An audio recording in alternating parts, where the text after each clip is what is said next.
All right, you better hear me that way. Perfect. All right, thank you for coming along.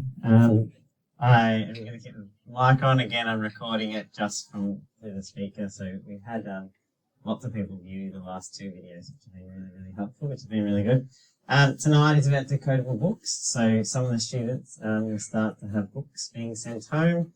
I know my class had some sent home today, and I think some of the other classes are starting to have that. We'll get started. So we'd like to acknowledge that this information session is being held on the traditional lands of the Bunurong people, and we'd like to pay respects to their elders, both past, present, and emerging. So decoding and our books, our decodable books that we send home take on lots of different versions.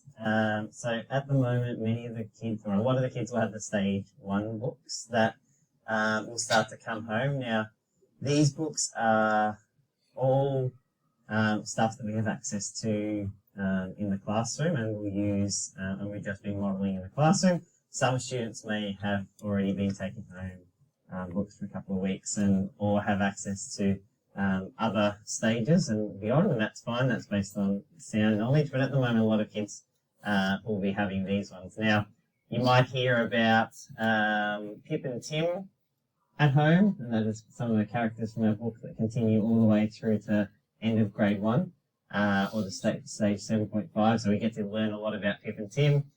We get to learn about Tam and Pat, which is a new series that we're introducing.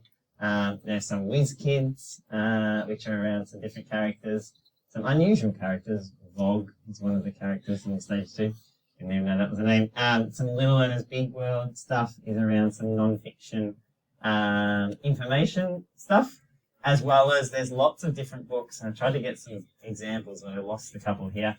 That some of them look a little bit different to the Little Learners stuff. They are all the same. That Mrs. Wolverton or teachers have gone through and put like a little colour sticker on. So orange is stage 2, yellow stickers are stage 1. There's some sunshine books which are stage 4, maybe. So they all look different. Some may look different, but they all are the same kind of thing. So in the classroom, we'll use these in the morning when they're doing the small group reading, or we might read them out loud. I don't think we put it on there, but we probably should. If you're really interested at home, there's an app for the Pip and Tim series. I think the app is $5 or $6 per stage, unfortunately. But there's 5 books or 6 books in each stage that kids can have access to on a device as well. But this they're sent home every day. We've got lots of them for everyone to have access to. We know when we're reading, building on from last week and the week before with our decoding stuff, when they're reading these books, whilst for us they might look a little bit simple to start with, this is really important for them to build up that practice. For a lot of the kids, they'll read the same book every day for the week, which builds confidence and fluency. Ultimately, we want them by the end of the week saying, hey, mum, or hey, teacher, or dad, whoever it is, I can read this. And how cool is that for them to say, hey, I can read a book to you? So by repeated practice is really important in the classroom. As I said, they may have it for the whole week. They may have it for 3 or 4 days is probably a minimum. At home, we definitely encourage at least 2 nights or 2 or 3 nights of reading the same book before that's come in and changes over, just so they can really get that practice of fluency. The repeated reading is really, really important for them. We want them to, the stage in which they take home is directly related to the sounds that they know or almost know all of that stage. So if a student knows all the sounds up to the end of stage 2, we know reading is sometimes ever so slightly behind that, and therefore spelling a little bit behind that as well. So a child maybe know all the sounds in, let's say, stage 3. They may be reading a stage 2 book and be spelling in a stage 1 book. It's a stage 1 sound. So the sound knowledge is important in the first thing, and then it's reading, and then it's the spelling. So exactly what is taught here are the characters that we're using and the sequence that we're using at home. So I'll skip over this. The next week's session is on the reading game, so linking with this and another option for take home. If one night you do the sound cards and one night you do the book, the other night could be the homework sheet, and another night could be the games, the literacy games, which are all building on the knowledge. So at the back of these books, it's hard to do with a mouse in my hand, at the back of each of the books, I could probably give you one, which would be nice.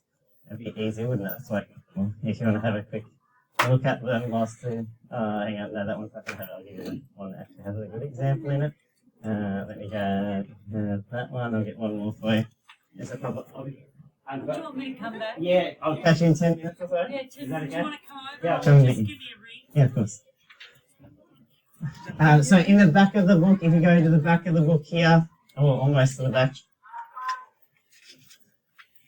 there's a way, just some ideas for you, whether it's pre-reading, some questions you can talk about, some of the vocabulary that might come up, some useful stuff for you and for us as teachers to read in the back of the book, as well as some of the sounds covered, some of the heart words, and then at the end of the book or during the book, some questions that you can talk about as well. So that's in the back of all of the Pip and Tim books. Some of the other theories that we have, like the Sunshine books and the Australian Decodables books, have some stuff in there, but it's a little bit more limited. Then what we want to teach students is so looking at the front of the book and get them to what we want is a really good reading behaviour is them to point to the words with their finger. It allows their brain and eyes to track if they happen to be looking up off the page and look around. It allows their eyes to come straight back to the point where they left off. And we want them to read the sounds. Now we know that some of the students, as they become more confident, they will start to know the word straight away, which is fantastic. But if they read, I think it's on this slide, yeah. If they read and sound like a robot, that is okay. And actually, that is good. It means when they're sounding, if they're reading this as Sam, Tam, Pat, that is completely fine, normal, and really we encourage them to keep doing that. Eventually, they'll start to say, oh, I know that's Sam, Tam, Pat. Okay? But it takes time, it takes really lots of practice for them to do that, and a really good model where it could be they read it and then you read it again back to them, but a little bit more fluently in what we want to see. So the book, as I said, should be at least 2 days. So I know last year my changeover days were a Tuesday and a Friday. If they had that option or wanted to, they could come and change them earlier, but we really want 2 or 3 sessions at least to do that. Not all children will get students will have a book sent home straight away. What we want to know is that they know the first step is sounds, then that they can blend, and then reading comes. If a child is still blending and still learning to blend our stage 1 stuff, there's not really a lot of stuff beforehand from a book point of view, but that's where the homework sheets and those sound cards will really help. So if a child doesn't have a book sent home, that's potentially why we're still working on blending with them in the classroom. But then once they've successfully got blending of stage 1 stuff down pat, then they'll get the stage 1 book, and they may stay on stage 1, which is this yellow one, for the rest of the term. They may go from stage 1 1 week and then already into stage 2 and 3. We noticed that they'll have access, free choice. They can read it. Like if they've got the same one for a couple of weeks, you might say to them, hey, have you had a chance to change it? They will get the teachers will say to them, these ones don't have the pictures, but I know some of them have got their faces on them, or I'll put the student names on the tub. The teacher will tell the child, the student, which box to take it from, because that links exactly with what we've taught them and where we know they're at. So they're taking things that are appropriate for them at home and easy for them at home. Eventually, they'll have access and we'll slowly move up, and there may be some random wrong books. If you happen to find that there's a stage 7 book that your child's brought home instead of a stage 1, obviously just say, hey, can you change that somewhere? And that's completely fine. When students are taking home the book in class, in the classroom, when we're doing a small group reading, because we are there to inform them and really support them, we usually teach them at the level that they're working within or at.